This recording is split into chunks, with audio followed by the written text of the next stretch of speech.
Welcome back to my channel and a very special welcome if you're new here. My name is Jen. I'm a certified weight loss and nutrition coach, and today we're talking about low carb versus low fat diets. Is there a difference, and which, if any, should you be following? So if you're excited, give this video a big thumbs up. Subscribe if you're not, because I upload new videos every Tuesday and Thursday. Check out the description box down below for nutrition coaching, where I offer personalized to you macros and calories. Highly recommend. This is how I've lost 140 pounds, and I offer one-on-one coaching for accountability, or if you would like to chat with me directly. Links and discounts to my favorite healthy things are also down in that description box. So let's talk about low carb versus low fat.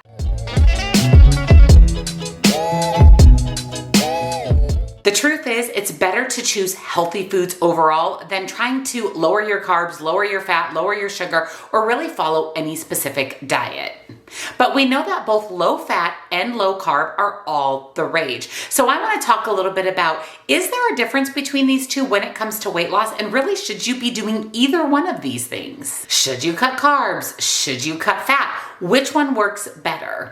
There was a huge study done recently on the low carb diet versus the low fat diet, and the findings were quite interesting. The findings were neither one of these works better than the other. Whether you follow a more low fat approach or a low carb approach, you're going to basically get the same end result, because what you have to remember is no matter what diet, whatever plan you follow, whether it's low carb, low fat, keto, Octavia, whether you take a weight loss shot, the only way to lose weight is to be in a calorie deficit. And all of these diets work simply because you're in a calorie deficit. So none of them are better than the other. And in fact, no diet is sustainable long term. So it's better that you have a healthy relationship with food and you have a healthy approach to food, and you really don't restrict or eliminate anything. But I want to share with you what this study found, because it's quite interesting. The study, which was published in the Journal of the American Medical Association, observed 600 participants over the course of 12 months. The participants ranged in age from 18 to 50. Half were men and half were women.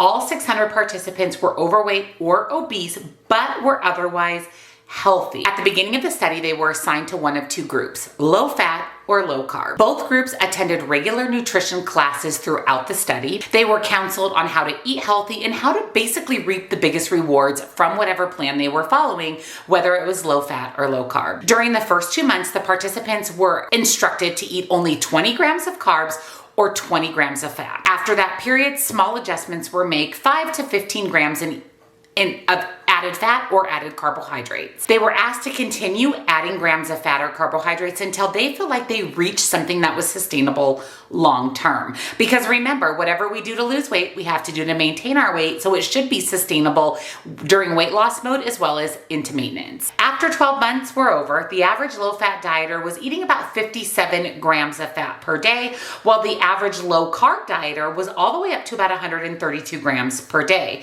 That's compared to the 87 grams of fat and 247 grams of carbs that they ate on average before the study. So they basically reduced by half or more the amount of fat or carbs that they were intaking prior to the study. So during the study, they weren't given calorie goals, but the average was a cut of about 500 calories per day from the participants. Again, during these nutrition courses and classes, drove these participants towards making healthier food choices. They were still getting in a good amount of food every day, although they were saving about 500 calories per day, which leads to about a pound of weight loss per week. And again, they cut both their fat and carbs in half just naturally while still eating a whole balanced diet. After a year, the individual results were wide-ranging. One participant lost 60 pounds, another participant gained 15 to 20 pounds. On average, as a whole, they dropped an average of 13 pounds regardless of what diet they were assigned. So whether they followed low carb or low fat, the average was about a weight loss of 13 pounds over the course of a year. Just goes to show that the diet you choose doesn't matter. It's the calorie deficit that's going to lead to results. So how do you pick the best diet or program to follow for you? About 30% of people do better with a low-fat diet, and about 40% of people do better with a low-carb diet. It really is going to vary from person to person, and you have to decide what's going to work for you. And what's going to work for you is what you can stick with, and what you can stick with long term. I know for me, following a low fat or low carb diet isn't sustainable for me. I definitely follow more of a healthy eating approach. I eat a good amount of carbs, I eat a good amount of fats, and I have a protein focus, and that's what works for me. And that's what's led to my 140-pound weight loss. But that doesn't mean that that's going to work for you. So I encourage you to really deep dive and think about what you can do to lose weight, but also what you can do to maintain that weight loss, and that's what you should be following. No matter what plan you follow, what you have to remember is a calorie just isn't a calorie. On a low-fat diet, it's easy to consume ultra-processed foods like low-fat cookies, chips, cakes, and still be considered to be on a low-fat diet. But these types of calories aren't created as equally as low-fat dairy, low-fat cheese, oatmeal, quinoa, rice, all of which are low-fat foods. And on a low-carb diet, we can reach for really high-fat foods like hot dogs and ribeye steaks and lots of bacon.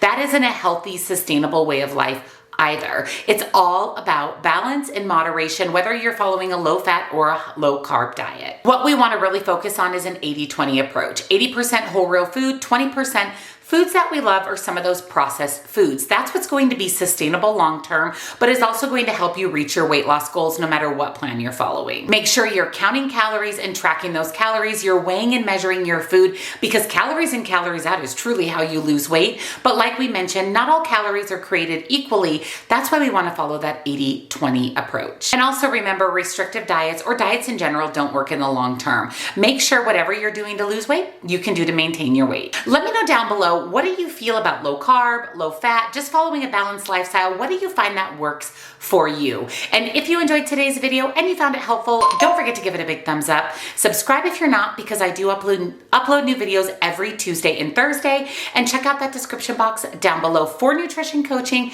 and links and discounts to my favorite things. Thank you for watching, and I'll see you in the next one. Bye.